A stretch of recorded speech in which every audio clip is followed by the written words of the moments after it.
I come from 3 generations of jewelers, and though my family is no longer in the business, I still enjoy buying and selling loose gemstones for my own collection or to be set into custom pieces. I am extremely close to my husband's family, and I have either cheaply sold or simply given them stones or rings to propose to their significant others. My oldest brother-in-law has been dating his girlfriend for the past 6 years, and while they are both a piece of work, to say the least, their family, so we tolerate them in doses. While we talk to and visit the other in-laws on a weekly basis, these two only come around when an event is going on or when they need money. And they always need money. My pending sister-in-law, while sweet at times, is mostly bratty, tacky, spoiled, and loud. She usually is the source of drama and my current headache at the moment. Every first Saturday of the month, the family hooks up for breakfast. Things started off normally today, but they announced that finally, they were ready to tie the knot. We all had genuine excitement and breakfast turned into a boozy celebration. Then near the end, while everyone is waiting for the check, they ask if they can come back to the house to pick out a ring. Just like that. Mic drop. It shocked me because they didn't ask, he didn't come to me or hubby beforehand to see if it was even a possibility. And while I do have some options, I did not appreciate the assumption that I was going to pull diamonds out of my pocket without any discussion and straight up said no. I'd be willing to help them find something at their price point commercially. My inner smog woke up. All hell broke loose. She straight up throws a fit and begins calling out my other sister-in-laws, who did have help from me with their rings, and of course they are embarrassed. It's not something we just talk about, and I don't hang it over anyone's head. Brother-in-law starts trying to pick a fight with my husband, telling him that he needs to check me. All of this is driving home that my on-the-spot decision was the right one. Drama apparently wants to have its day because while most of the table is trying to defuse this until we can leave the restaurant, my mother-in-law of all people throws rocket fuel on the dumpster fire by saying that I'm being selfish and that there's no reason why we shouldn't help. She and I have had our differences in the past during my and my husband's crazy teenage years, but haven't openly feuded since we've been adults. Being the superhero that he is, my husband got us out of there, but since this morning, we have been ignoring our phones as this plays out. We're both pissed. Not the idiot. The entitlement is strong with this one. I'm completely disgusted with the bride-to-be, but equally disgusted with your husband's family. Why do they think that, 1, your husband will disagree with your decision, and 2, you have the type of relationship where your husband makes the decisions, especially when it sounds like this is your business? Stand strong on your decision. You did nothing wrong. They blindsided you. The entire family owes you an apology. Good luck. Not the idiot. I think they should have asked beforehand. Having them assume that you're just going to help out makes you entitled to say no. Honestly, at the beginning of your post, I was going to suggest that you should consider helping them if they ask nicely. However, after reading the part where your brother-in-law told your husband to check you, I hope you don't ever help them. That shows how little your brother-in-law and his new fiancée cares about you. Not the idiot. You don't give trash nice things. I'm sorry. I have a sister-in-law that I wouldn't give a ring pop to, let alone a diamond. I'm sure if you'd give them a ring that it would get sold at some point in the near future or get lost, and you can bet they would be asking you for a replacement. Don't do it. You owe them nothing. Please lock up your valuables in your safe, especially if your mother-in-law has a key. Or change the locks. Or both, ideally. But you are certainly not the idiot for not giving them a ring. I am 46. The woman in question is an old family friend who I'll call OF. She is also 46. My mother passed away last year from a long battle with cancer. She was in her early 70s and I was an only child, so I inherited everything. Now, my mother's passing was awful, but I inherited her house, which was a positive. My wife and I had never been able to buy a house after years of struggles and renting, so to finally own our own property was great. We only had to pay out for utilities, and it meant we had a lot more disposable income, and we could finally give our 2 kids, 12 and 15, what they deserved. We moved into the house about 6 months ago, and it started off fine until OF came into the picture. OF's mom was my mom's best friend. She died years ago, so my mom became like a surrogate mom to her. Unbeknownst to me, my mom said to OF on her deathbed that I'd take care of her, and the house was vaguely mentioned. I think my mom in her ill state mentioned giving me the house and OF wildly misconstrued. So imagine my surprise when about a month ago, OF turns up in her car with her 3 kids and what looks like some of her belongings. She stepped out and knocked on the door to speak to me. OF, I wasn't expecting to see you. Sorry. I wanted to allow you the time to grieve. However, I'm here because of what your mom promised me. Promised you? She said you'd look after me and the house, so obviously she wants me and the kids to live here because she wanted us to have the house. What? Isn't this great? The kids and I can finally own our own home. OF, this is my house. It's what mom told you, but she was very ill, very delirious, and in her will, I got everything. That's not right. She promised me I'd be looked after. Well, I'm sorry, but you have no claim to this house or anything she left behind. I'm sorry you've been led to believe that, but this house is owned by my wife and I. I would appreciate it if you would leave. OF started kicking up a fuss, demanding to leave, and even got her and the kids out of the car and sat on my lawn. They were there for 3 hours, and I basically called the cops. The kids were picked up by a relative, but OF refused arrest and were dragged away in a car. She was bailed but is facing a minor charge of trespassing and a fine.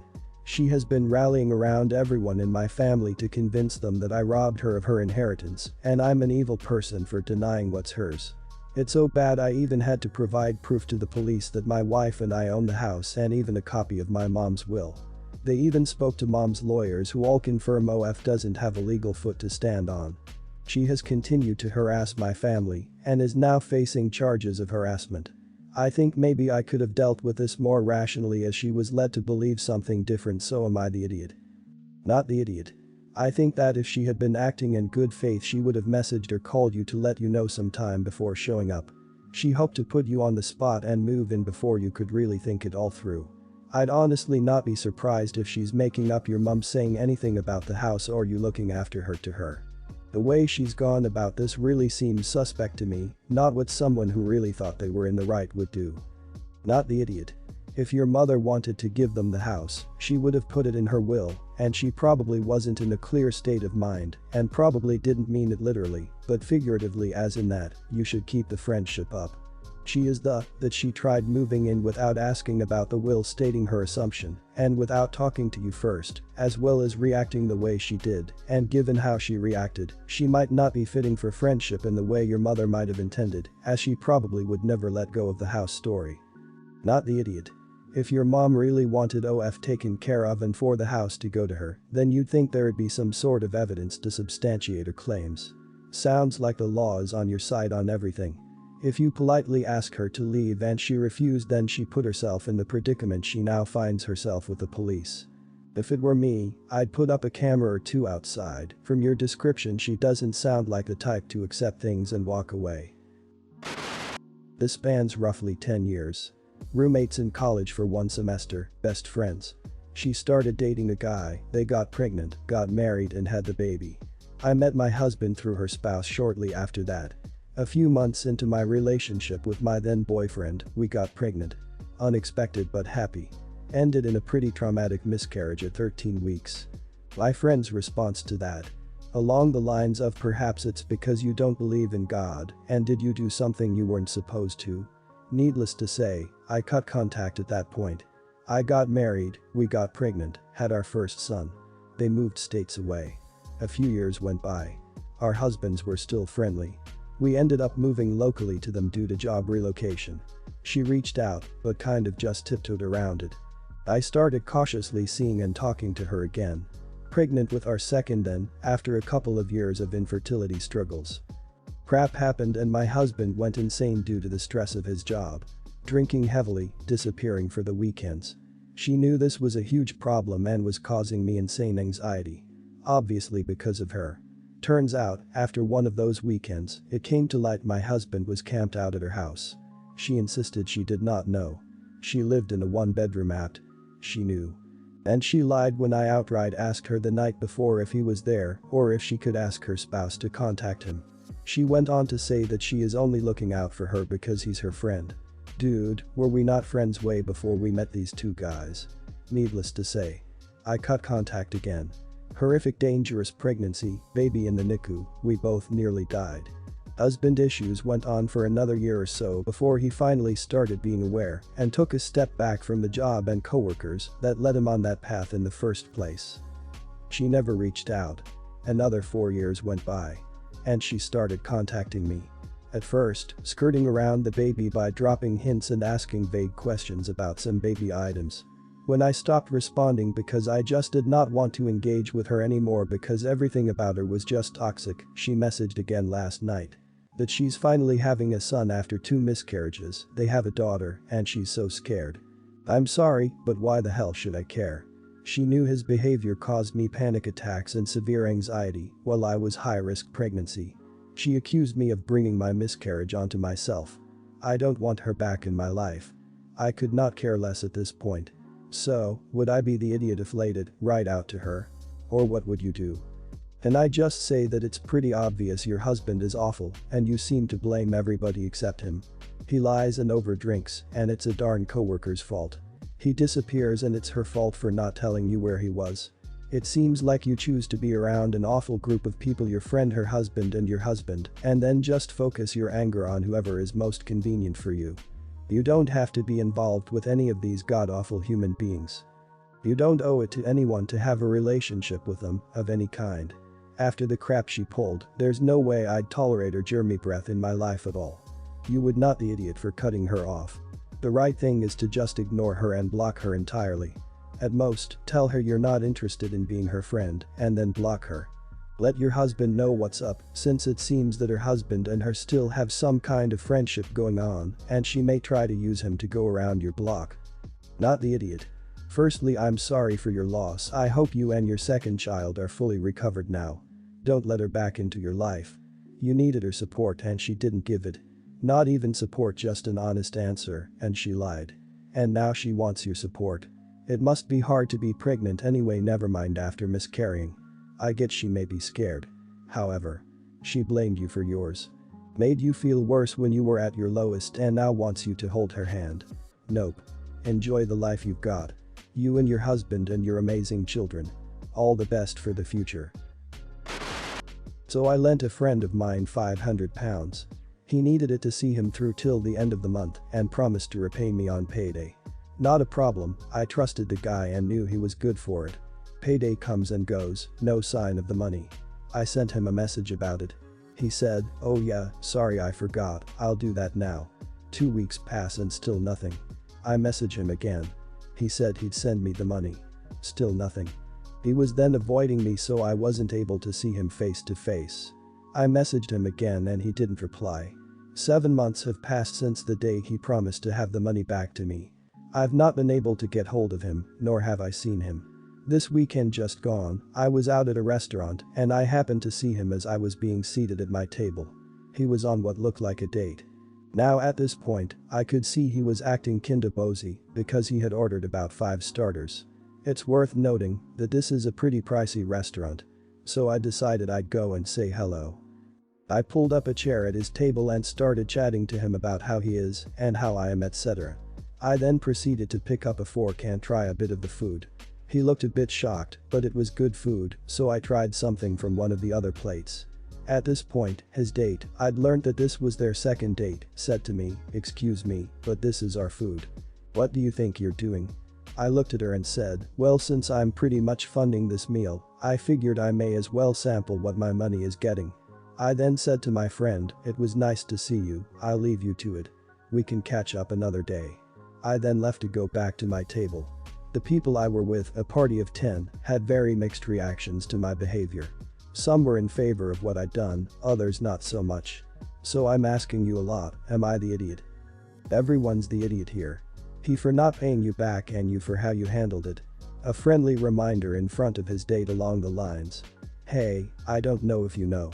It's probably just a mistake, but you still didn't send me the £500 I lent you some months ago. The last time I called or messaged your number seems to have blocked me. When can I expect the money back?" Probably would have done the trick. But sitting down, eating their food is just rude and somewhat disgusting. If he doesn't pay you back after that, which he probably won't, you should seek legal advice. You're the idiot. I get that the guy is an idiot for not paying back the money he borrowed, but that's not the question here. The question is if you acted like an idiot by pulling up a chair at their table and helping yourself to their food. I mean, come on bro, you have to know that was a bad move on your part. Maybe it felt good and it made you smile to do that to him, but it was still a bad move. Don't loan friends or family money. If you have the money to help them out, just make it a gift. Most people will pay you back, but don't expect it. Not the idiot. If it was like after a week and a mistake had happened, then I'd have said you are the idiot. But continuously lying and avoiding to pay even after 7 months, that guy had it coming, and I don't think you're an idiot for making such a seemingly drastic move to get your point across. You've already tried getting in contact with him multiple times, there's no longer an excuse from his side. Even if he couldn't have afforded it, he could be like, okay, I can't give you all 500 right away, but would you take 100 each month for the next 5 months? He didn't even attempt anything of the sort. First and foremost, my son doesn't like me. Not in a bratty I hate you because you didn't let me get McDonald's way, but in a more subtle way. It's been like this since the beginning. His first word was mommy, and it took him another year to say daddy. When mom comes home from work, it's always I missed you so much. How was your day? I saved you some crackers, but when I come home from work, my son doesn't bother even coming down from his room to greet me. If I want to know anything about my son's life outside of the home, I have to learn it through my wife. I've tried everything to get him to like me. I took time off of work to spend more time with him, buy him gifts, etc., but he acts like I'm a stepfather trying to force my way into his life. My wife knows how I feel, but always tells me that I'm reading too much into it and that he's just a mommy's boy. I've had to deal with this for 9 years, and it's starting to get to me. It just makes me sad that my own son doesn't love me as much as his mom. I can count on 2 hands the number of times he's hugged or kissed me, which should say a lot. 2 weeks ago, I told my wife I wanted to have another child. She agreed immediately and actually seemed really excited about it until I said I wanted a child that actually loved me. She did the whole shtick of "oh, that's not true, he's just a mommy's boy," and laughed it off. I laughed with her too, but the next day she seemed really distant. She seemed uncomfortable around me and spent the day avoiding me. I think she might be reconsidering having another kid. I don't resent my wife or my son at all. I just want to have a kid that actually shows affection and love towards me, not one that gives me the cold shoulder and silent treatment for absolutely no reason. Am I the idiot for this reason for wanting another child? No idiots here. In my view, it's not a wrong reason to want a child, and indeed, a major reason I even exist is because my mother was sad that my older brother was not affectionate enough with her, but it is a foolish reason, because no can predict or guarantee what your next child will be like. But go ahead and have another child if you and your wife agreed and can afford the time and money involved. Having a child is your prerogative as an adult. Roll the dice. Just be aware that the dice may or may not fall in your favor. No idiots here. You need to stop thinking for a bit. You may be right about your son, but your wife, who seems to be on your son's wavelength, seems to imply otherwise. Maybe put some credence into that. If your child is 9, has going to be a shadow of himself in a few years, maybe you'll get a different attitude then. But next, you proceed to extrapolate that your wife is having second thoughts about a child shortly after she agreed and seemed really excited about it. You aren't an idiot for wanting a second child, but just relax a bit. This sounds like incessant thinking. I'm a bit torn on the judgment since I think that wanting another child so that they actually love you is a bit misguided and selfish. That being said, wanting to feel love doesn't really make you an idiot. But the first step here is to seek out therapy for yourself and your family. You need to get to the root of the issue or it will likely repeat itself. I'm going to say you are not the idiot here, since these are more feelings than actions at this point. But I do think that if you actively pursue having a kid just to feel loved, then you are the idiot.